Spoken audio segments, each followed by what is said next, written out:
비견은 고독한 개척자입니다.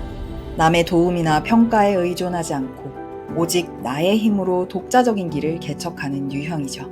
정승재 강사가 성적은 스스로 부딪혀야 오르는 것이라며 마냥 선생님을 믿지 말라고 말한 것이나 유튜버 빠니보틀이 남들이 가지 않는 오지 여행을 고집한 것은 비견에게 승리란 남을 이기는 것이 아니라 자신만의 영역을 완성하는 것에 있기 때문입니다. 겁재는 과감한 승부사라고 할 수 있습니다.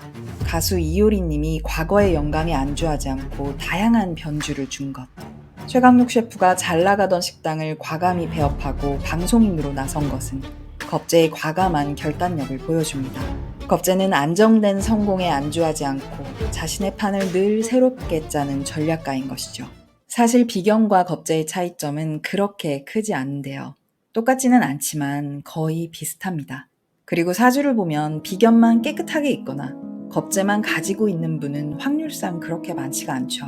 그래서 오늘 드리는 이야기를 기륭까지 연결해서 보시면 안 되고요. 오늘은 비견의 성향, 겁재의 성향, 이 차이점에 초점을 맞춰서 볼게요. 먼저 오늘 이야기에 공감이 되려면 가장 중요한 전제 조건은 내 사주팔자에 비견만 깨끗하게 있거나 겁재만 있어야 의미가 있겠고요. 이게 해당이 되신다면 적어도 비견이나 겁재가 서로 나란히 붙어있는 분이거나 월지에 비견이나 겁재가 있어야 공감이 되실 겁니다. 비견과 겁재의 가장 큰 차이점은 추진력과 소통 능력입니다. 추진력은 비견의 강점이고 소통 능력은 겁재의 강점이죠. 먼저 비견은 일간과 같은 기운이 더 있는 거니까 나랑 똑같은 분신이 하나 더 있는 거죠.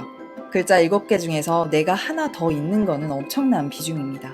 내가 더 많아져서 버티는 힘도 생기고 나의 의지가 강해지는 것으로 연결이 되죠. 비견의 추진력이란 나랑 똑같은 분신과 힘을 합쳐서 자기의 의견을 견지하는 겁니다. 내 생각이 옳고 그래서 나는 내 갈 길을 간다. 비굴하지 않고 쉽게 굴복하지도 않아서 강한 추진력을 가지고 있다고 볼 수 있죠. 반면에 겁재는 추진력보다는 주변 환경과의 소통 능력이 뛰어납니다. 비견이 주변을 크게 신경 쓰지 않고 솔직담백하게 자신의 의견을 말하는 것과는 달리 겁재는 주변과 소통하는 능력이 뛰어나죠. 물론 겁재의 그 속도 비견과 마찬가지로 자존심과 승부욕이 강하지만 적어도 겉으로 봤을 때는 비견보다는 사람들과 어울리고 타인의 감정을 읽고 배려하는 데 능숙합니다. 그래서 비견은 자신의 마음에 드는 사람하고만 관계를 맺는다면 그에 비해 겁재는 다양한 사람들과 관계를 맺게 되죠. 이 차이점은 음량이 다르기 때문에 생기는 건데요. 겁재가 있다는 거는 나랑 같은 애인 줄 알았는데 본질적으로 다른, 내 안에 나도 정체를 좀 잘 파악할 수 없는 친구가 있는 겁니다. 그래서 겁재는 훨씬 더 조심스럽게 그 힘이 드러나죠. 훨씬 더 머리 회전이 빠르고 영리하고 계산적이고 전략적으로 힘을 드러냅니다. 자신을 드러낼 때도 차분하고 천천히 드러내죠. 겁재는 오랜 시간 알고 지내야 진짜 모습을 알 수 있을 정도로 자신의 생각과 감정을 확 드러내지는 않습니다. 물론 이 이야기에도 예외는 있습니다.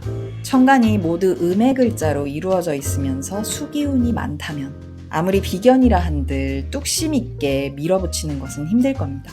음기운 자체가 생각이 많고 안정을 추구하는 소극성이 있기 때문이죠.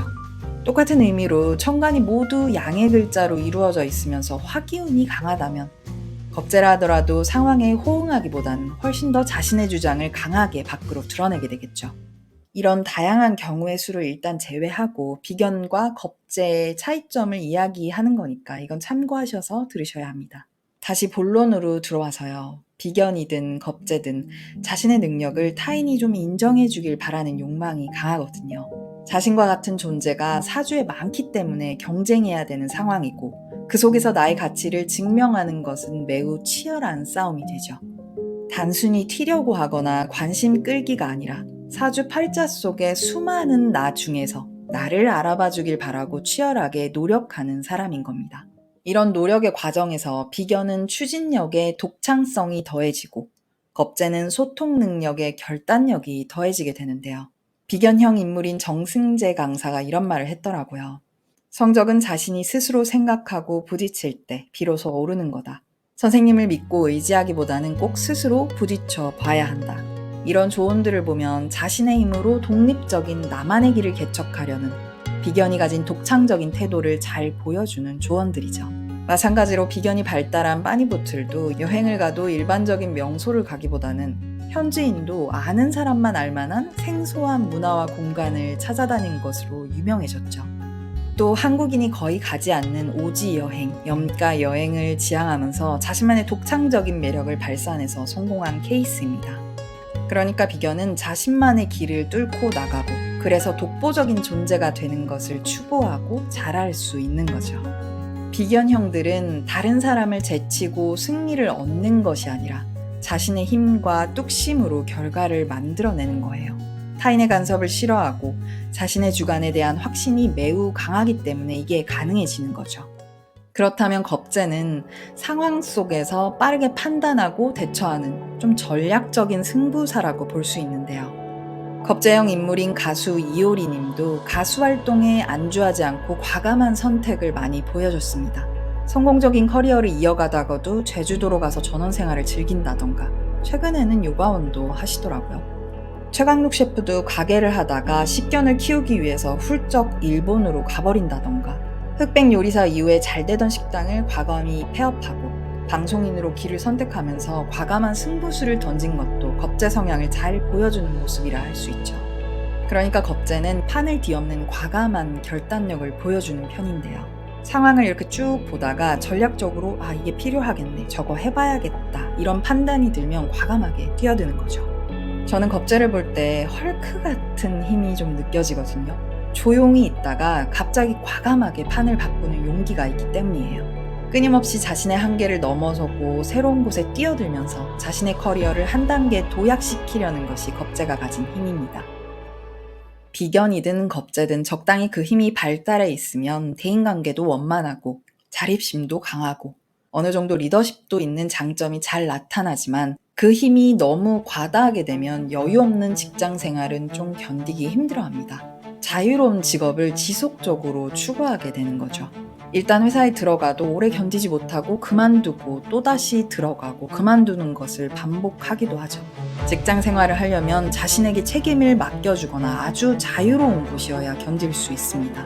직장을 일간을 포섭하는 기운으로 본다면 직장의 울타리 안에 내가 들어가야 하는 건데 비겁이 강할수록 이 울타리도 훨씬 더 강력하고 커야 하는데 그런 울타리가 사실 잘 없잖아요.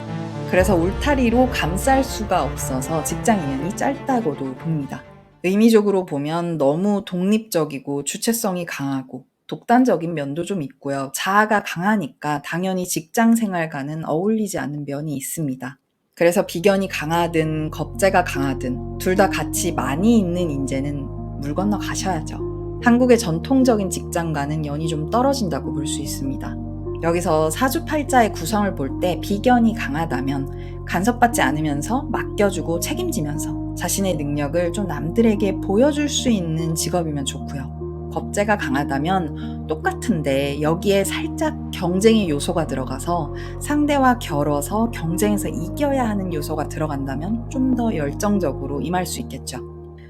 아까도 말씀드렸듯이 비견과 겁재가 사주에 같이 있는 경우가 훨씬 더 많단 말이에요.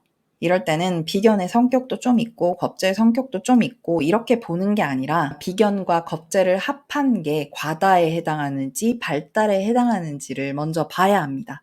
만약 비겁의 점수가 발달일 경우에는 비견이나 겁재를 나누어서 분석하면 되지만 과다에 해당하는 경우에는 비겁 과다로 판단하고 과다에 해당하는 성격과 직업 유형으로 분석해야 합니다. 여기에 대한 자세한 이야기는 이 영상을 보셔야 되고요. 여기에는 내 사주팔자가 비겁 발달인지 과다인지 확인해 볼 수 있습니다. 오늘의 이야기가 주로 성향에 초점이 맞춰져 있긴 하지만 사실 사주에서 중요한 것 중 하나가 이 성향 파악입니다. 나는 레몬처럼 신맛이 강점인 사람인데 달콤한 맛을 필요로 하는 곳에 가서 서 있으면 나는 쓸모없는 사람이 되겠죠. 내가 어떤 사람이고 어떤 강점을 가지고 있는지를 알아야 직업도 보이고 연애 스타일도 알 수 있는 거죠. 결국 내가 어떤 사람인지를 파악해야 삶을 어떻게 꾸려나갈지가 보이는 겁니다.